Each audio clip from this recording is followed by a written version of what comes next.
कोई शख्स हज़रत अबू ज़र गफ़ारी को सी ऑफ करने नहीं आया सिवाय हज़रत अली के, और वो भी मदीने की बाउंड्री तक आए।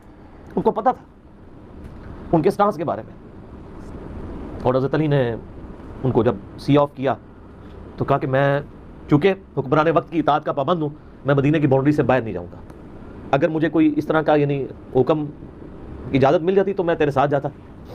मिर्ज़ा ने सैयदना उस्मान रज़ी अल्लाह तआला अन्हु का नाम लिए बगैर उन पर झूठा इल्ज़ाम लगाते हुए ये बात की कि हुक्मरान वक्त की तरफ से सैयदना अबू ज़र ग़िफ़ारी रज़ी अल्लाह तआला अन्हु के साथ रुख़सत करने के लिए साथ जाने की किसी को इजाज़त नहीं थी। ये बात किस किताब में लिखी है, किस किताब से साबित है? क्या मिर्ज़ा और उसकी पूरी ज़ुर्रियत मिलकर सही सनद से ये बात साबित कर सकती है? अगर साबित नहीं कर सकती तो सैयदना उस्मान रज़ी अल्लाह तआला अन्हु पर झूठा इल्ज़ाम लगाने की वजह से क्या मिर्ज़े के अपने ही फतवे के मुताबिक 80 कोड़े नहीं लगने चाहिए?